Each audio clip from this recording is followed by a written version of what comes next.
Ever find yourself looking at the world and wondering, like, why do bad things happen to good people? It's a question that's been around forever, and today we're turning to the book of Job. See if this ancient text can shed some light on things. Absolutely. And it's not just some dusty old story. The book of Job really digs into faith, despair, divine justice, all those tough topics in a way that still resonates today, thousands of years later.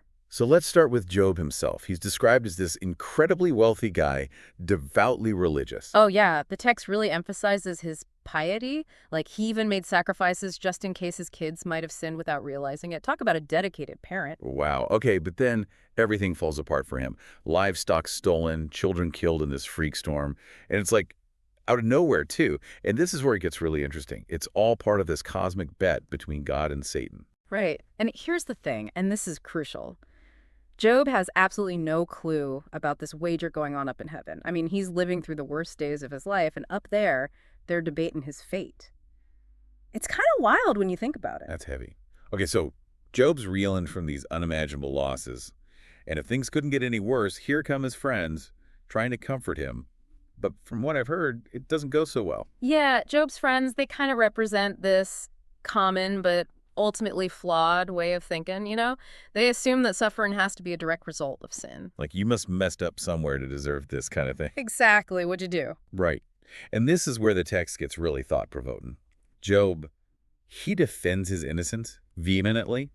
He even goes so far as to demand a chance to plead his case directly to God. Wow. Now that's bold. Did that actually happen? Oh, you bet it did. God appears to Job in a whirlwind, which, let's be honest, one of the most dramatic entrances in literary history. But instead of giving Job a straight answer, God basically asks him, could you create the universe? Whoa. Can you imagine being Job in that moment? It's like God was trying to show him just how different their perspectives were. Yeah. Is that what was going on there? Why not just explain things to the guy? It's like God's trying to help Job and us readers, too, to understand that as humans, our understanding is, well, limited, to say the least. We're seeing just this tiny sliver of the grand scheme of things. When God even describes these amazing creatures, Behemoth and Leviathan, it's almost playful, as if God's saying, look, if you can't even wrap your head around these creatures, how can you possibly grasp the complexities of my plan? So even face-to-face with the divine, Job still doesn't get a straight answer about his suffering. Not exactly, not in the way we might expect. But that's where the real heart of the book of Job lies, don't you think? It doesn't give us easy answers or these comforting platitudes. No, it grapples with the mystery of suffering, encourages us to hold on to faith even when faced with the unknown. And that's, I think, a powerful message. It's definitely a challenging message, but a deeply relevant one, even thousands of years after it was written. The book of Job still speaks to something universal about being human, wouldn't you say? Absolutely. When you think about how Job's friends reacted to his situation, it makes you wonder, how do we respond to suffering in others? They were so sure his misfortune was because of some sin, they missed his very real pain. Yeah, it's easy to think, well, if they're going through something tough, they must have done something to deserve it. Yeah. Like, it almost makes it easier to deal with, if suffering isn't just random. Right. It's a way to rationalize it. Yeah. And unfortunately, this whole blame the victim thing, it's still around today. But Job's story, it pushes us to look deeper, to realize we can't really know what someone's going through or why. It's a good reminder to just be there for someone who's hurting, without judging or trying to explain everything. Couldn't agree more.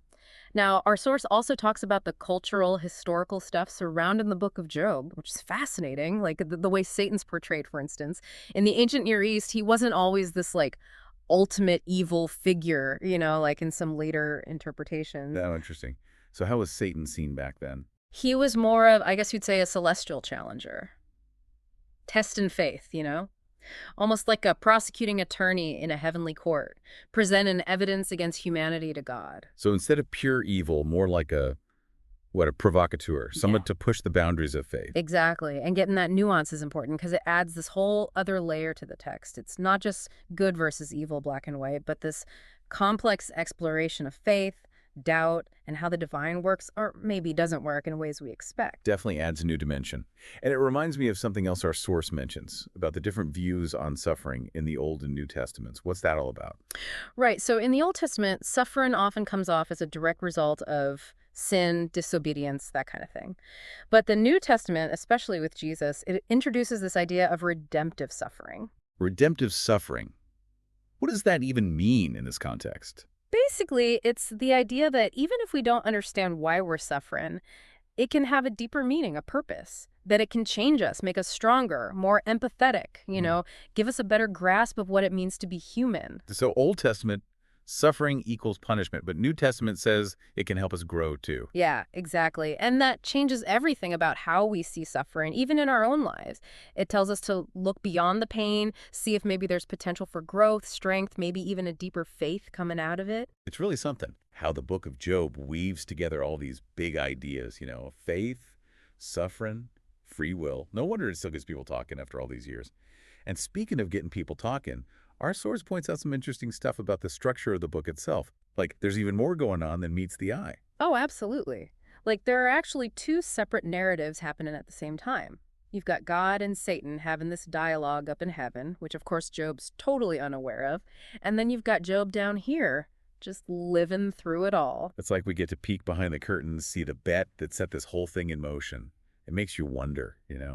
If we could see the why behind our own struggles, like Job kind of does in the end, would it change how we deal with stuff? That's a question that's been kicking around for centuries. I mean, would knowing the reason for our suffering actually make it easier? Or would we just get hung up on how, well, random it all seems? Right. Sometimes it feels like that saying, ignorance is bliss, might be onto something. But even without the full picture, even when he's hurting, Job never loses his faith.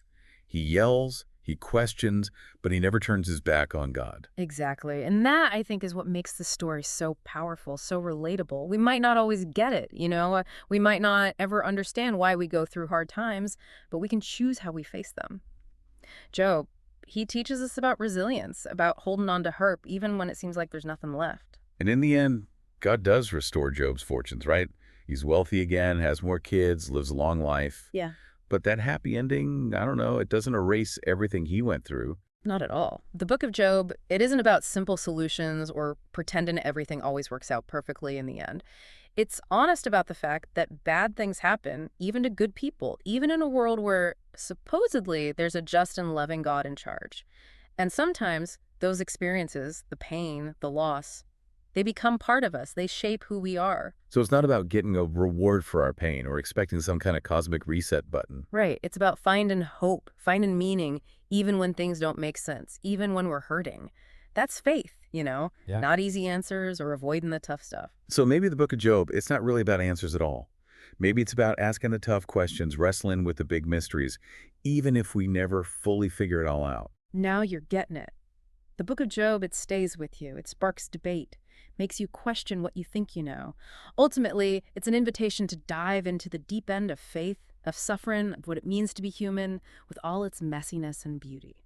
And on that note, we'll leave you with this. If you had the chance, what would you ask God? And maybe even more importantly, what if the answers weren't what you expected to hear? Thanks for joining us for this deep dive. Until next time.